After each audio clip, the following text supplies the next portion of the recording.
Welcome back, brothers and sisters. I am Braden. This amazingly good-looking gentleman next to me, this is Tim, and this is The Second Legacy, and thank you so much for stopping by. Today, my brothers and sisters, we've got to talk about some stuff. I mean, goodness gracious, what is a morning if you don't start out with a clip from Elizabeth Warren? I mean, that is just, man, you get your eggs, you get your coffee, you get your orange juice, and you get some Warren in your life. That is just terrible. I mean, talk about awful. We're also going to talk about some ammo bulk ban purchasing rumors that are circulating around and tell you what's really kind of going on in the back behind that one. And then, of course, we got to talk about our goofy things gun controllers. Say this is a packed show, and I can't wait to hear what you guys think in the comments below. And, of course, make sure you like and subscribe to the channel. All right, Tim. Yes. Listen, we got stuff to talk about, and I'm not going to let you get away without at least seeing Warren early on. Oh, because that's yeah, it's good. Let's get some Pocahontas time in. Oh man, you're starting to spice already. Okay. Well, let's set this up for the people, Tim, because before we play the actual clip with Elizabeth Warren doing the Warren thing, this is about bulk purchasing of ammunition and weapons and all these different things. They want to put background checks on and they want to prohibit and all these different things. And it caused a little bit of an uproar yesterday, but there's a lot more to this story. And we've seen this kind of thing before, haven't we? We have. It's unfortunately all too common. Yeah. Yeah. It's weird how this happens. Yeah. Virtue signaling through bills that have no chance, but still kind of getting an emotional response. But right. I mean, this is politics normal for the United States, right? And yes, yeah, it is. Even though the people that are pushing this nonsense know it has a snowball's chance, they're still going to push it. They're still going to try to get in front of the cameras. They're still going to get the airtime on MSNBC and everywhere else that'll put them on the airwaves. And so, yeah, it's totally normal. But let's go ahead. Let's see what old Pocahontas has to say. Oh, let's do it. Number 2, Dr. Button Pusher. Hey, everyone. It's Congressman Robert Garcia, and I'm here with Senator Elizabeth Warren. And we're really proud today to introduce the AMMO Act. The AMMO Act restricts bulk sales of ammunition across the country. It makes sure that retailers who are selling ammunition have the same federal licensing as folks that are selling guns. And it ensures that people that are buying ammunition go through some type of background check. Because here's the deal.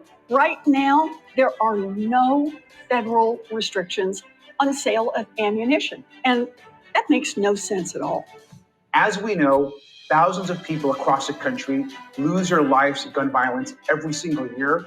And conservatives in Congress continue to do absolutely nothing. Right. Think about that. Thousands of communities that are shattered, families that are torn apart. Gun violence is now the leading cause of death for our children. Look, we just need some sensible laws in place to have better gun safety. And that's what our bill is all about. We need to take these critical steps to ensure that we save more families and kids from gun violence. And I want to thank you, Senator Warren, for all your leadership on this. Let's get this done. Wow. I'm inspired. Did you hear those violins? Yeah, the violins and the level of stupid in that video is just stunning. Oh, it's like off the charts. I know. Because gun bans have been so incredibly effective of stopping gang violence in our major cities. Absolutely. There's just no chance they're going to get their hands on ammunition without doing a background check. It just wouldn't happen. It's not like you can make your own or anything. No. See, or steal it, or that outside the box thinking. Yeah. No, it's all good. Is there going to be a gun show loophole on ammunition sales too? Absolutely. Like if I want to sell you a box of 20 rounds at the range, is that a felony now? I mean, yeah. What about a component loophole? I bet you that's for reloading. What about component loopholes? Those evil ammo manufacturers. I guarantee you have to do a background check for gunpowder and primers. Everything. Yeah. Everything. So now we're going to break this down from 2 ways, people, because this is a really important aspect to break this down. This is not a ban on bulk ammo purchasing, and ammo purchasing has been enacted. This is a bill that was introduced by virtue signaling progressives to garner votes. So we're going to walk you through what it is, counter the arguments in that point, which there's a lot of them in that video rather, and then I'm going to show you what actually has to happen for this to even become remotely close to a reality.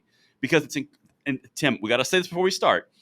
It's important to pay attention to every single thing that happens from these gun controllers. We have to know their moves. We have to know what they're doing. Mm-hmm. However, we don't need to pour gas on a fire to give them more power than they deserve in something that already has very little chance. There's a distinction there. I think that's important to say.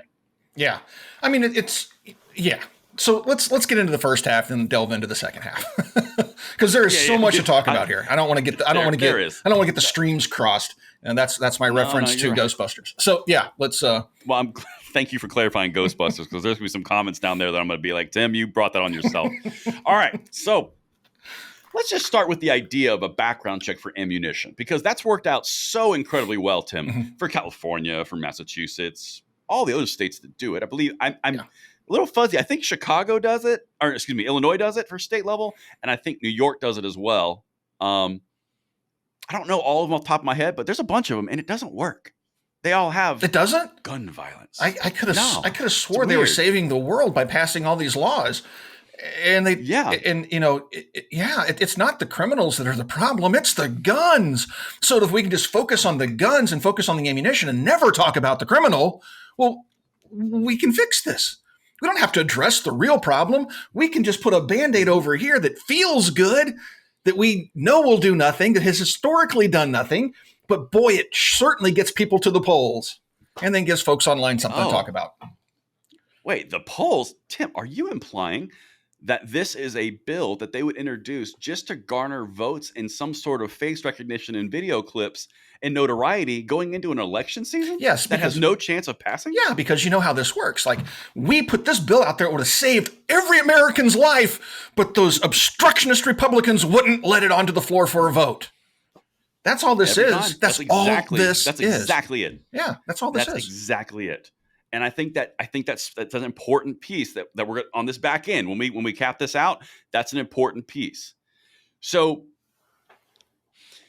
the big thing about this is, if you are walking down a road of just the possibility of where this would go, the Democrats don't have control of the House.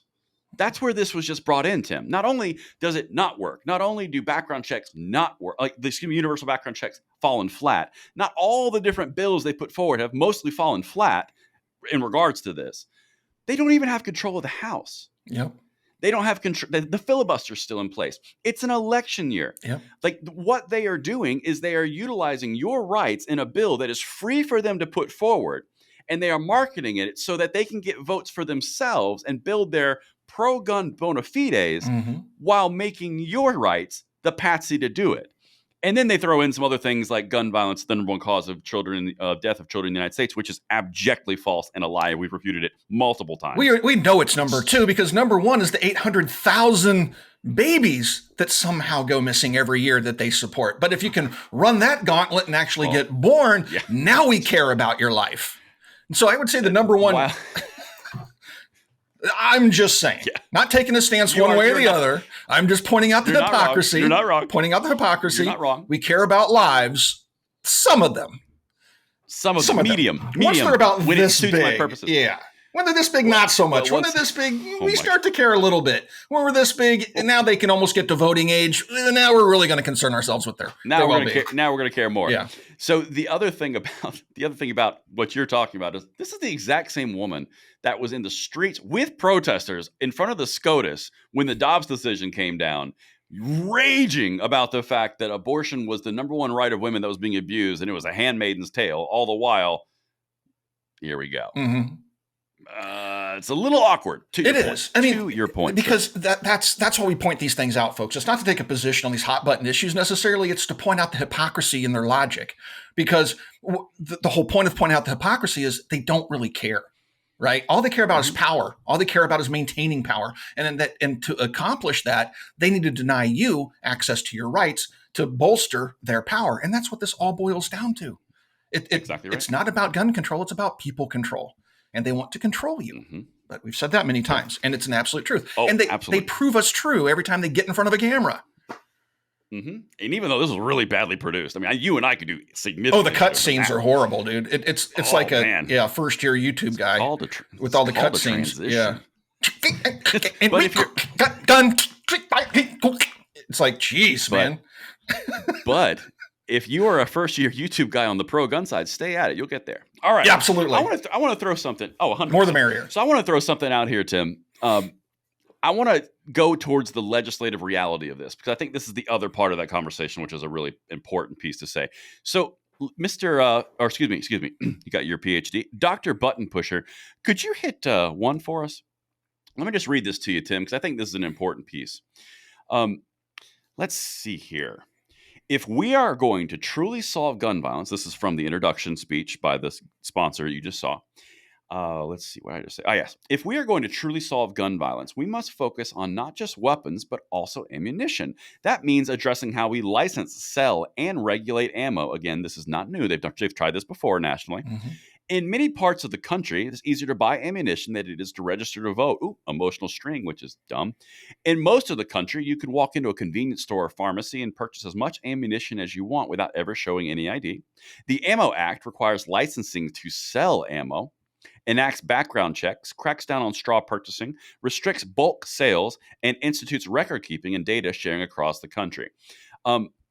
Tim, this is not new information. They've tried this multiple times, and it's failed every single time in Congress. Every single time. They always fail in Congress. And how well are these restrictions working with firearms, right? It's not. So then why do you then extrapolate that out to say, well, let's apply the same restrictions to ammo? What does ammunition require to function? A gun. Mm-hmm. The guns are already restricted. There's those at 44734 form, a NICS form, background checks, all that stuff. But you're admitting it doesn't work. And to fix that in your mind, your pointy little heads, you think, well, we'll just apply the same restrictions to ammunition. That won't work. Right. But they don't care if it works because all they want to do is inconvenience you and try to keep you from using and exercising your rights. That's all this is about. If they can make it so painful and so difficult to exercise your rights, you're just going to opt out. Think about how many people you know in the 2A world that don't want suppressors or machine guns or short-barreled rifles. Why? Because they don't want to go through a year wait. They don't want to pay a tax. They don't want to have the federal government crawl up their rear end with a microscope. It's just too painful for them, so they opt out of exercising their rights. And they're trying to push this all the way down to the handgun that you want to buy and make it painful. Right. Because they can't, but they can't. And that's the thing. And we're going to get to this full tie-in of why this is not going to happen as well.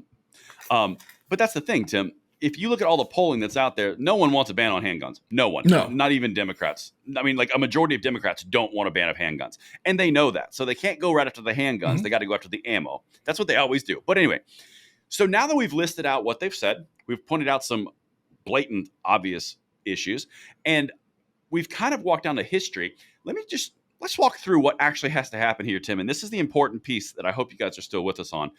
This is what would have to happen in the congressional halls during an election year for this to become law and all the concerns that we're seeing online to become true. You would have to have this bill, which was introduced in the Judiciary Committee. That has to pass the Judiciary Committee. Tim, who's running the Judiciary Committee? I'm pretty sure that's Jim Jordan. That's Jim Jordan, Tim. You are correct. So it has to get past a majority in the Judiciary Committee. It has to get past Jim Jordan, who has to bring it up for a vote in the Judiciary. Then, after that committee, it would have to go to the House. The House is fully controlled by Republicans. This House Speaker, Mike Johnson, has to pull it out of committee and pull it to the floor for a vote. That is a tall order. Yeah. And after that, you would have to have Republicans bail on the Second Amendment and add a drastic, draconian, across-the-board licensing scheme and universal background check system in an election year. Then, after it passes in that hypothetical, it has to go to the Senate where it has to overcome the filibuster. What about I just described to you? Where Senate and Manchin aren't going to do anything. Yeah. No. And what about I just described to you sounds like, oh man, that's on a knife's edge. Nothing. Yeah. No, this has no chance. This is even below Snowball's chance, right? This isn't going anywhere. So to go out there and tell everybody to get riled up and to do all these things and try to get folks motivated around this one is a waste of resources and time on our side, because we need to take, and we've talked about this before, we need to focus on threats. We do need to pay attention to everything that's going on in Congress, but we need to assess threats. Right? Does this pose a real threat to us? No, it doesn't. So let's not go out there on social media and get everybody all riled up over something that literally has no chance of passing. Right. Because that's key. Yes, because it falls back to the crying wolf too many times. Because if we go out there and get everybody spun up on every nonsensical thing like this that has zero chance of passing, people get fatigued. They get tired of listening, and then they stop contacting their representatives. We're shooting ourselves in the foot when we go out there and get people spun up over nonsense like this. We need to back off. This is not a threat. So we'll follow it, but it's not a threat. Oh, absolutely. You said it perfectly. I'm going to say two really important things of why we're addressing this. This is not targeted at anyone who made a video or any social media content creator. This is the entire community as a whole. We need in general. Yeah, take a breath. Right. Yep. It's in general. And then the other thing here is we are talking about paying attention, but diverting resources where they're directly needed to the immediate threats. That's incredibly important. Resource allocation is key in this fight. If, to your point, Tim, if we spend all of our energy on every single thing that they throw against the wall, we're going to burn ourselves out, and we're not going to have the energy to fight when we really need to line up the line. Right. Because that's an incredibly important. What was it? Was it HR 1808 or something like that? The assault weapons ban. Everybody got all spun up about it. Oh my gosh! You even had big gun rights groups out there spinning tails. Like, join us now, and it had no chance. We said it had no chance, and what happened? It had no chance. So we had fundraising going on based on it. We had all sorts of people getting everybody spun up on social media about it. Some of us were out there saying, guys, kind of like what we're talking about in this video, this is not a threat. This is going nowhere. And we all broke it down. And it didn't happen. And this is the exact same thing, right?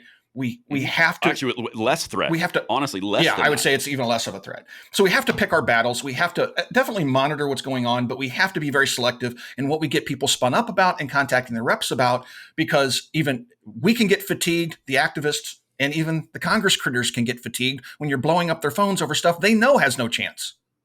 So right, exactly, and they'll just go, okay, yeah, thanks, bye. We're worrying about this over. Yeah, anyway. Whatever.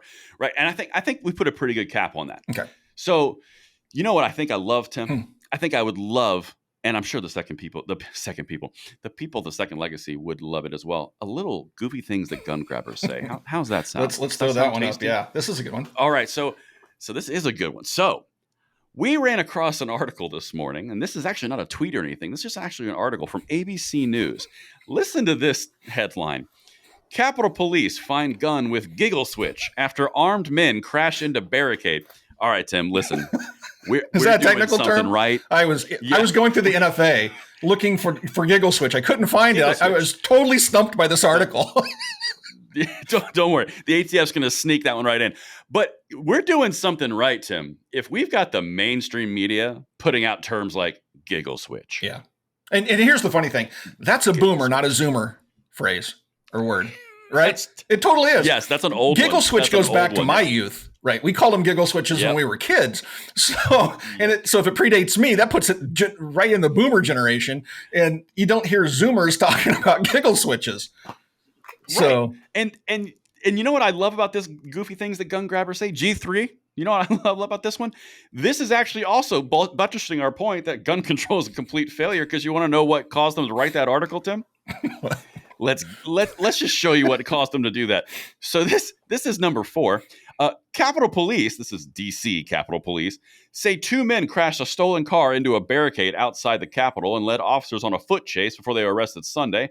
Police recovered 2 handguns during their arrest, one which was modified to turn the weapon into a machine gun. Well, that's awkward.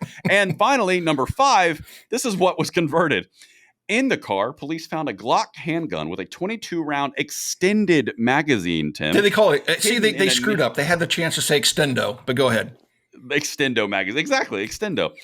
Hidden in a nearby flower bed was a Glock with a giggle switch, which can turn it into a machine gun, police said.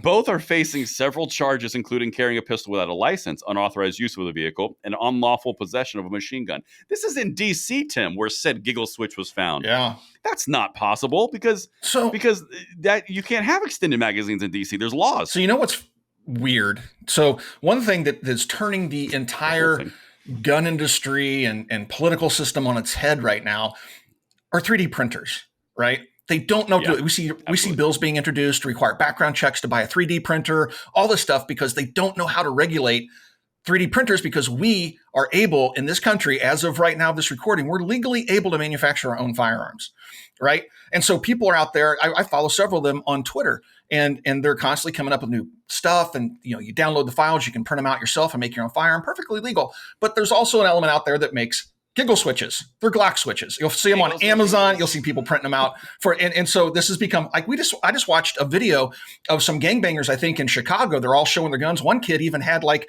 his like graduation gown on, and they're all showing their Glocks, and they all have Glock switches on the back. It's very distinctive. It sticks right off the back of the end plate, and you can tell exactly what it is. Every single one of them had a giggle switch on their Glock. And so, yeah, it just, insane. Yeah. But I mean, come on, let's regulate it some more because obviously it's working. Absolutely. I don't have any giggle switches because I'm a law abiding citizen. So if the criminals are getting them, is there something wrong here? There might be, Tim, because, according to and I hate to bring up, me and my legalese, my nitpicky details. You know how the Seventh Circuit wrote that whole thing about ARs you can ban ARs because it's constitutional because they can have a high fire rate capacity because they can be converted easily with auto sears. That whole argument they put out. This right here would have the exact same argument, and they would just ban Glocks. Isn't that weird? It's weird how that translates because well, let's just ban it's Glocks. all about fire rate. I mean, like really, they can be converted. So I mean, there you go. Yeah. So silly, dude. I know. But giggle switches reign supreme, clearly in DC, where it's already a gun control zone. You can't have extended magazines, and you're in a stolen car. Yeah. This is going great. And you run into a barricade This is outside of the going- White House. I mean, obviously some real geniuses here. And then they chucked their... No, the Capitol. The Capitol. Oh, it's the Capitol. Okay. And then they chucked their giggle switch into a potted plant. I mean, with a extendo magazine. I mean, yeah, you got some real geniuses here. I think maybe if we pass one or two more laws, we can definitely, deal with... Yeah. If we had just banned those maybe things... the MO Act will do it. Yeah, those criminals wouldn't have been criminals anymore. It's not the people, it's the guns. Definitely. No. I think we nailed this one. Yeah, I think we're done. we giggle all the way home on this one. Yeah, I mean, it was a great article and a great G3 episode. All right, folks, thank you for watching Second Legacy, and we'll talk to you guys soon.